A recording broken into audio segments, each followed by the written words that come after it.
Você dorme bem? É daqueles que basta encostar a cabeça no travesseiro para pegar no sono ou briga com ele antes de dormir? Ou ainda, o que é pior, deita e dorme maravilhosamente bem, mas aí 2, 3 horas depois acorda e aí já viu, né?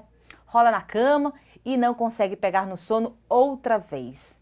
O Câmara Aberta de hoje fala sobre distúrbios do sono. Não sai daí, o programa está só começando.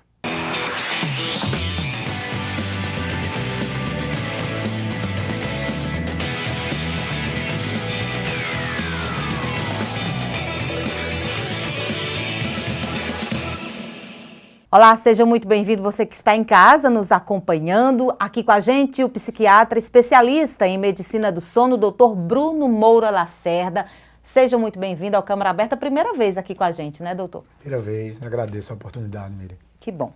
Doutor, andei dando uma pesquisada, porque eu acho assim que a maioria das pessoas conhece os distúrbios mais conhecidos, na verdade. Foi até redundante, mas insônia, ronco, apneia, só que são muitos, né? Nessa pesquisa que eu dei, encontrei pelo menos 15 distúrbios, e aí anotei alguns deles aqui.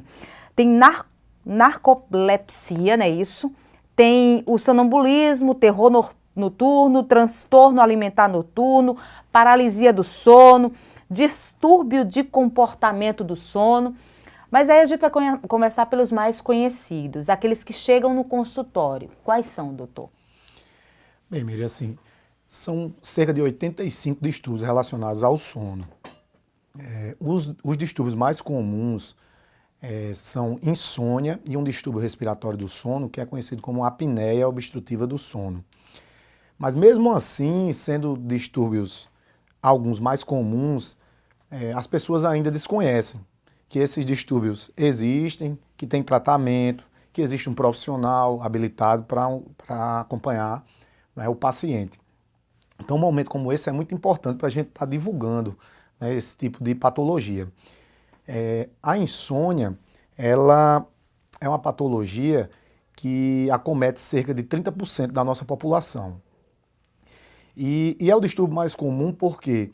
Porque existe já um fator genético associado, existem pessoas que têm um maior favorecimento à insônia e o ambiente que vai favorecer a isso. É o mais comum, o distúrbio mais comum, É o né? distúrbio mais comum. Em um momento como esse que a gente vive, né, as pessoas mais endividadas, com problemas, né, o desemprego, né, então são momentos que favorecem mais esse tipo de transtorno, porque as pessoas se tornam mais ansiosas, mais preocupadas, começam a antecipar o desfecho de forma ruim na sua vida e aí levam esses problemas para a cama. Agora, quando é que uma pessoa pode perceber, por exemplo, que desenvolveu esse distúrbio? Porque esse fator, preocupação, o dia a dia, a rotina, isso causa insônia na gente uma vez ou outra durante a semana.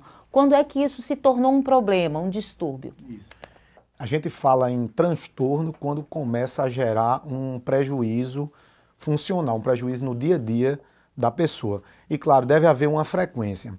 Então nós falamos em que pelo menos haja uma dificuldade, né, em iniciar, manter o sono ou um despertar mais precoce do que aquela pessoa costumava a dormir. E deve haver pelo menos 3 vezes por semana durante pelo menos 3 meses. Mas claro, se antes disso a pessoa começa a ter dificuldades para ir ao seu trabalho, para manter as suas relações interpessoais, porque a gente sabe quando o paciente fica privado de sono, altera o humor, ele passa a ficar mais irritado, pode acabar se sentindo um pouco deprimido, se sente cansado, não é? E muitas vezes começa a ficar ansioso, porque existe também um fator que é um fator perpetuador da insônia, que é quando o paciente ele começa a se preocupar muito com o fato de que talvez ele não volte a dormir. Vai chegando a hora, a noite vai chegando e ele já começa a se preocupar porque acha que não vai sentir o sono. Isso. E o que é muito comum também é que pelo fato de não dormir bem, no dia seguinte ele sabe que vai estar cansado e ele começa a fazer uso de estimulantes, né? Cafeína, energético, pó de guaraná, chá verde. Esses são alguns pontos que a gente vai perguntando ao paciente ao longo da consulta, porque muitas vezes começa a haver essa mudança de hábitos. E isso pode começar também a impactar no sono. Essa ausência, ela é insônia quando acontece à noite, né? ou esse papel, isso pode acontecer de forma em horários invertidos. Por exemplo, durante o dia ele sente sono. Isso. Quem sofre de insônia ou não, ele não sente sono de forma alguma. Não, o comum é isso. Começa a haver uma inversão do ciclo sono-vigília. O paciente começa a não dormir à noite e aí começa a tirar cochilos ao longo do dia. Mas que a gente sabe que o sono do dia não é igual ao sono da noite, né? A gente foi programado para dormir à noite. Então, a liberação de hormônios à noite, há todo o encadeamento de estágios do sono que ocorrem ao longo da noite. Então, o sono não é o mesmo, não tem a mesma qualidade. E, em virtude da falta de sono à noite, o paciente começa a tirar esses cochilos ao longo do dia e aí ele começa a diminuir a pressão do sono na noite seguinte. Porque a gente tem que estar desperto para que haja a produção de uma substância que chama adenosina. Essa substância vai se acumulando no sistema nervoso central e isso faz com que haja um favorecimento ao sono à noite. Então, se a pessoa começa a dormir ao longo do dia, ela começa a perpetuar a insônia. Como a gente vai falar sobre vários distúrbios, eu vou fechar cada um deles. O senhor falou aí da insônia, como é que ela acontece, como é que ela é acometida, mas e o tratamento? As pessoas tomam, né, fazem medicamentos, se automedicam em casa achando que está tratando ali uma insônia. O ideal é procurar um especialista, então. O ideal é procurar um especialista porque a gente sabe que existem medicações que podem causar dependência, principalmente os medicamentos tarja preta, que na própria tarja já mostra esse alerta, né, que o medicamento pode causar dependência, e é comum, né, um paciente passa para o outro e aí não tem a orientação, né, basta uma pessoa tomar aquele medicamento por 6 a 8 semanas que pode ficar preso a um medicamento como esse. Existe um outro medicamento que é uma classe, drogas Z, está sendo muito difundido, que são 2 medicamentos aqui no Brasil, é o Zolpidem e o Exopiclona, que podem também, os estudos têm apontado que podem causar dependência. Então, quem estiver fazendo o uso desse medicamento, o ideal é que não use por mais do que 3 vezes por semana. A venda dele está sendo livre nas farmácias? É necessária a prescrição dos profissionais. Entretanto, muitos profissionais não orientam os pacientes que eles devem ter esse cuidado e não usar por mais também do que 6 a 8 semanas. Na verdade, o trabalho que é feito é esse, é uma desconstrução, certo? Que o paciente, a gente vai conversar com o paciente e mostrar para ele que ele dormia antes do problema. Depois ele passou a não dormir. E aí a gente vai orientar e vai tentar identificar se existem alguns fatores que estão prejudicando esse sono. Não necessariamente tem que haver uma intervenção medicamentosa. Quando há, a gente usa o medicamento, mas sempre busca uma medicação que não cause dependência, para que o paciente depois ele possa observar se aquele sono vai vir de forma espontânea e não antecipar e ficar tomando um medicamento, porque muitas vezes ele já vai ter o sono de forma espontânea, entretanto ele não dá nem tempo, né, de se observar. Então o ideal é que seja feita a higiene do sono, um banho morno à noite, uma leitura, realizar atividade física. Existem alguns alimentos que a gente fala também no consultório, que favorecem a produção de melatonina, que são alimentos ricos em triptofano. Então, o caminho, na verdade, é esse. Nada de celular também, né? A luz também. Por quê? Porque a luz de tela, a luz branca, a informação que o paciente está dando para o cérebro é que é dia. Na verdade, esse padrão sono-vigília, a gente orienta, né, o nosso relógio biológico através da luminosidade. Então, à noite, com a privação da luz, há a liberação de melatonina. E durante o dia, com o raiar do sol, a supressão da melatonina. E a melatonina favorece o sono. Então, o ideal à noite é que o paciente tome um banho morno, porque relaxa a musculatura, há uma diminuição da temperatura corporal. Isso favorece o sono também, porque há uma queda de temperatura à noite, que favorece o sono. Depois do almoço, a gente também tem essa queda de temperatura, por isso que a gente tem aquela sonolência. E aí a leitura é importante, por quê? Porque o paciente não vai estar olhando para uma tela, certo? Não vai estar aguardando nenhuma mensagem no celular, porque o ideal também é que o celular esteja no modo avião, porque muitas vezes ele está preocupado com uma mensagem que vai chegar. Não vai ter a luz, né, no olho. E o fato de estar lendo, ele está quebrando também a parte cognitiva, que é o fato que ele possa começar a pensar de que talvez não vá dormir. Ou mesmo que ele leve aqueles problemas do dia para a cama. E aí fica lá deitado esperando esse sono chegar e esse sono que não chega. E isso vai aumentando ainda mais a ansiedade. Outro ponto importante é o uso de relógio. Porque quando a gente tem dificuldade para dormir, a tendência é que a gente passe a olhar o relógio. E isso vai gerando ansiedade, porque você começa a olhar a hora e vê que o tempo está passando e que no outro dia você vai ter que acordar para ir para o seu trabalho, que você tem demandas durante o dia, e o tempo já passou e você vai estar cansado no outro dia. Então isso também aumenta muito a ansiedade. Então esquece o relógio, vai para a leitura. Não tem uma hora, então, para dormir, né? Para as pessoas que... Não, o ideal é que as pessoas vivam ritmadas. Tenha um horário para ir dormir, certo? Uma coisa que é muito ruim, tanto o horário para ir dormir quanto o horário para se alimentar, o ideal é que a gente sempre sinalize para o corpo que existe um ritmo, inclusive o horário de fazer uma atividade física. É bom a gente manter isso, manter um ritmo. Existe, então, um relógio biológico? Cada pessoa tem o seu, é isso?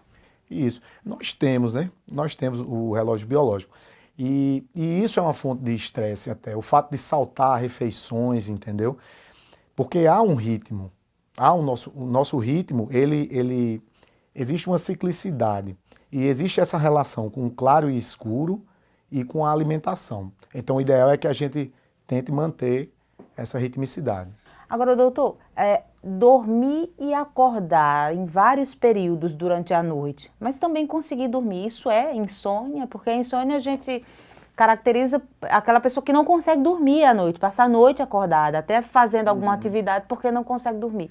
Mas as pessoas que acordam muito à noite e aí perde o sono por 1, 2 horas, volta de novo a dormir. Isso é insônia também? A pergunta-chave para essas pessoas que a gente faz no consultório é se durante o dia há um prejuízo.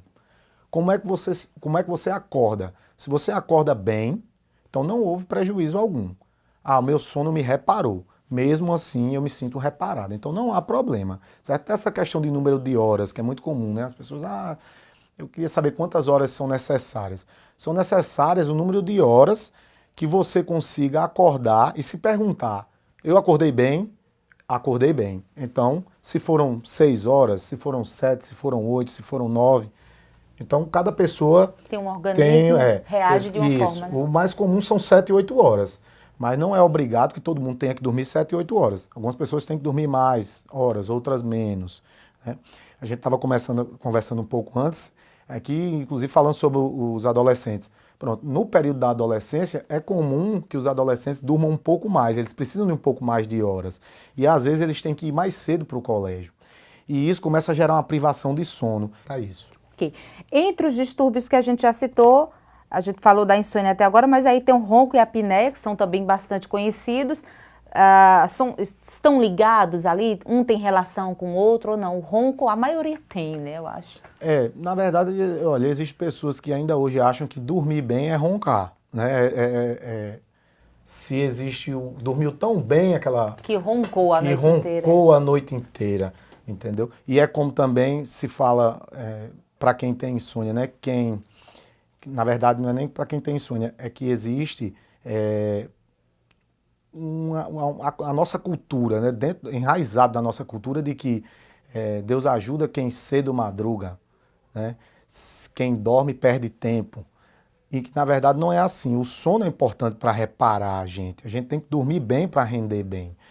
O ronco também não tem nada de bom, certo? Por quê? Porque está mostrando que há, na verdade, uma redução, né, da passagem de ar pela orofaringe. Então o ar está passando com dificuldade. Então aquilo já é um sinal. Por que isso acontece? Existem alguns fatores de risco. A testosterona no homem é um fator de risco. O sobrepeso. É muito comum o paciente ganhar peso e passar a roncar, sabe? O uso de medicamentos, como por exemplo esse tarja preta, o uso de álcool. Por quê? Porque relaxam a musculatura. O uso de relaxante muscular relaxa a musculatura. Uma mulher que apresenta SOP, síndrome dos ovários policísticos, há também uma tendência, o hipotireoidismo, e as mulheres na menopausa, porque há uma queda da progesterona e a progesterona ela consegue aumentar o tônus da musculatura. E aí com isso, aquela mulher que nunca roncou, ela pode começar a passar a roncar. E o problema realmente vai estar no fato de esse estreitamento ir reduzindo cada vez mais a passagem desse ar e aí começar a haver uma diminuição do fluxo ventilatório e mesmo pausas respiratórias. Então a pessoa acha que dormiu a noite toda, e no outro dia acorda muito cansada, fadigada, sonolenta. Mas se perguntar se dormiu, ela vai dizer que dormiu bem. Mas essa pergunta, mas como você acordou? Ela sempre vai dizer que acordou com a sensação que o sono não foi reparador. Tá ok, doutor. Olha só, a gente vai chamar um intervalo rapidinho, daqui a pouco a gente volta ainda falando sobre esse assunto e outros também. Até já.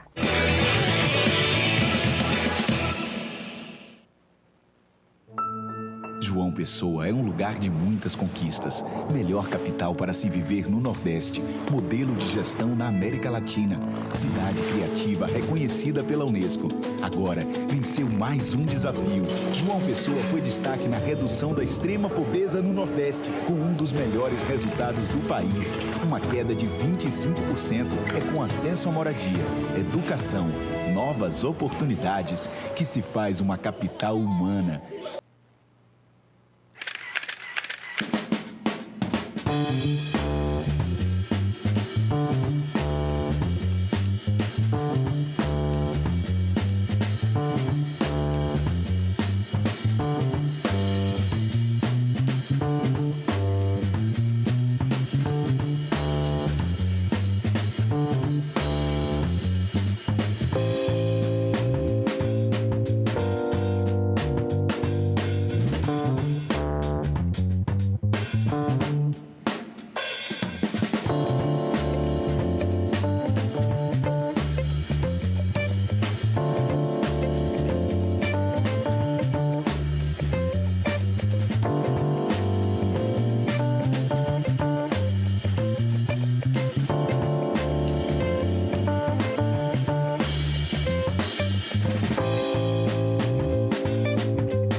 O Câmara Aberta está de volta, hoje falando sobre distúrbios do sono, com a ajuda aqui do doutor Bruno Moura Lacerda. A gente falou, na verdade, o senhor citou mais de 80 distúrbios, né, doutor? Mas aí a gente falou sobre a insônia, o ronco e aí a apneia. O que é a apneia? Pouca gente conhece, às vezes tem e não sabe, né? Isso. A apneia é um distúrbio respiratório do sono, onde o paciente começa a apresentar uma diminuição do fluxo ventilatório durante a noite, ou mesmo pausas respiratórias. E isso faz com que haja um acúmulo de gás carbônico a nível cerebral e o paciente começa a apresentar microdespertares. Ele não se dá conta que despertou, mas é aquele momento que ele se mexe na cama e há um retorno à vigília e inicia-se um novo ciclo relacionado aos estágios do sono. Quando ele aprofunda mais uma vez o sono, há uma pausa e aí ele volta à vigília e inicia novamente. E isso vai ocorrendo ao longo da noite de tal forma que no outro dia ele não tem a sensação de que o sono foi reparador. E ele não percebe que isso aconteceu. E ele não percebe, porque é um microdespertar. E aí como é que uma pessoa como essa, que tem a apneia, diagnostica e procura um especialista? Isso. Porque isso também prejudica no dia a dia, né? Isso. Ele deve procurar um especialista quando ele percebe que há uma sensação de fadiga, de cansaço importante ao longo do dia, uma sonolência diurna importante também. Em muitos momentos, assim, onde há uma ociosidade, há sempre uma tendência a um cochilo, a sonolência. Então, é o momento, né? E principalmente quando também o cônjuge percebe que o paciente ronca e que para de respirar. É comum, né, o marido ou a esposa relatar, né, essas pausas ao longo da noite. Chega a assustar também, Assustar, preocupar, né? Justo. Então o ronco está muito associado à apneia? Isso. Já é um agravamento, né? O ronco é um sinal e a apneia já seria um agravamento dessa redução do fluxo ao longo da noite. E isso vai gerar uma repercussão cardíaca, né? Porque há um aumento da frequência cardíaca, há um aumento da pressão arterial. À noite nós temos uma coisa, durante os estágios do sono, que é chamada descenso pressórico. Há uma queda da pressão arterial porque durante a fase dos sonhos nós mobilizamos emoções e aí há um aumento de frequência cardíaca, um aumento de pressão arterial. E existe uma queda de mais ou menos 30% da nossa pressão arterial para que não haja nenhum pico hipertensivo. E para esses pacientes estão privados de entrar nessa fase, porque durante a fase dos sonhos há uma diminuição importante da força muscular, que existe um transtorno que é o transtorno comportamental do sono REM, que é quando o paciente começa a vivenciar os sonhos. Então ele sonha, ganha força muscular e começa a vivenciar os sonhos ao longo da noite. Esse paciente que tem apneia, quando ele vai chegar nessa fase do sonho, que é quando a gente não tem força muscular, porque senão teria esse outro transtorno, então sem o tônus muscular favorece a pausa respiratória. E aí ele não tem esse descenso e aumenta ainda mais essa pressão arterial. Doutor, e essas pessoas, né, as que roncam, as que têm apneia, elas podem desenvolver, além desses outros transtornos, outros problemas de saúde mesmo, assim, caso não... Sim. O comum são os pacientes. O paciente que apresenta insônia, apneia, que apresenta uma fragmentação do sono. Porque, na verdade, esses transtornos, o que eles podem gerar é uma fragmentação do sono e vai favorecer ao aumento do adoecimento mental, certo? Uma pessoa que está privada de sono cronicamente, que é o que a gente fala, pelo menos 3 meses de privação de sono, existe esse favorecimento. Então, transtornos de humor, transtornos ansiosos, certo? Há um favorecimento, um aumento da pressão arterial, problemas de arritmia, certo? Ganho de peso, porque à noite a gente libera um hormônio que chama leptina, que é um hormônio sacietogênico, então diminui a fome, né? Então, os pacientes que estão com insônia, que estão com apneia do sono, né, que tem alguma patologia do sono que fragmente o sono, não vai liberar bem esse hormônio. E aí começa a comer mais ao longo da noite e ao longo do dia. Esses transtornos, eles acometem crianças também ou Também. É só na fase adulta? Também. Na infância, nós podemos pensar nas crianças com apneia, as obesas, né, mais comuns. E também os pacientes que apresentam hipertrofia de adenoide. Então é muito comum o otorrino avaliar esse paciente e observar que aquela criança ela ronca e não tem sobrepeso. Então, a gente solicita uma radiografia de cavo e aí observa que existe uma hipertrofia de adenoide. Em relação à insônia, nas crianças é comum pela falta de limites, né, os pais que não conseguem fazer com que aquela criança vá para a cama naquele determinado horário, entendeu? Que fique privada de luz. O comum é que fique com um celular, com um tablet, né, com um videozinho, com a TV ligada, e isso vai prejudicando o sono. Outra coisa comum na infância, relacionada à insônia, é o erro de associação, que a criança só dorme se a mãe estiver embalando a criança, entendeu? Então, há essa dificuldade também. O ideal é que haja uma substituição, né, de que não seja necessário uma pessoa para fazer com que a criança durma. Então, muitas vezes pode ser um bichinho de pelúcia, um travesseiro, um lençol, né? Algo que faça a função... Construir isso. Isso, da pessoa. Porque isso aí vai gerar um dano até na mãe ou no pai, que tem que gerar aquele comportamento para que a criança, ou mesmo que fique no quarto, né, para que a criança durma. Ou seja, a presença dos pais, né? Isso. Doutor, tem aquelas pessoas que dormem repentinamente, assim, em qualquer lugar. A gente está aqui conversando, de repente o famoso pescou um peixe, né? Como a gente fala. Pode ser ocasionado pelo fato de não ter dormido à noite, mas aí o que eu achei curioso é que isso pode ser um outro distúrbio, né? Que é a narcolepsia. Não sei se eu falei certo o nome, mas esse distúrbio é comum também? Não, é raro. Ele acomete cerca de 0,5% da população e acomete mais adultos jovens. E é basicamente isso mesmo que você definiu. A pessoa ela começa a apresentar ataques súbitos de sono. E isso ocorre porque há um processo neurodegenerativo em uma área do cérebro que tem relação com a promoção da vigília. Então a pessoa começa a perder um sistema que é o sistema de hipocretinas.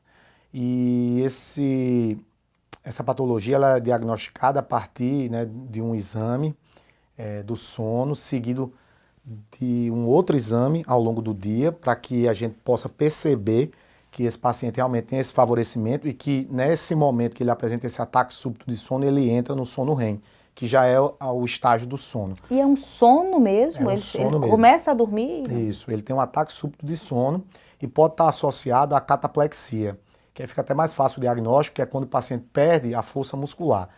Então, pode estar associado também a esse outro transtorno. É neurológico. Isso, e aí o paciente tem que fazer uso de um medicamento que é um psicoestimulante, um medicamento que ele promove vigília.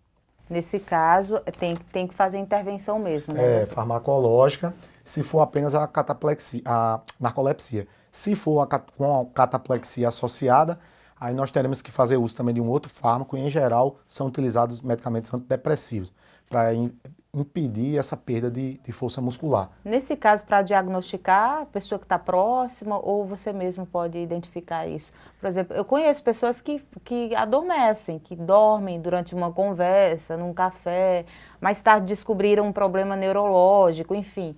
Mas nesses casos, é sempre assim ou não? A pessoa pode de fato estar cansada, não perceber e ir adiando essa consulta? Não, é tanto que assim, para a gente dar o diagnóstico, a gente tem que fazer, numa noite anterior, uma polissonografia, para que a gente tenha certeza que essa pessoa dormiu bem, e aí a gente vai avaliar no exame a eficiência do sono, porque ao longo da noite ele tem que ter dormido pelo menos 85% do tempo de registro, e aí no dia seguinte é que a gente vai fazer o exame para avaliar se ele apresenta, apesar de ter tido uma noite eficiente, esses ataques súbitos. O mais comum é uma privação de sono e a pessoa está sonolenta durante o dia.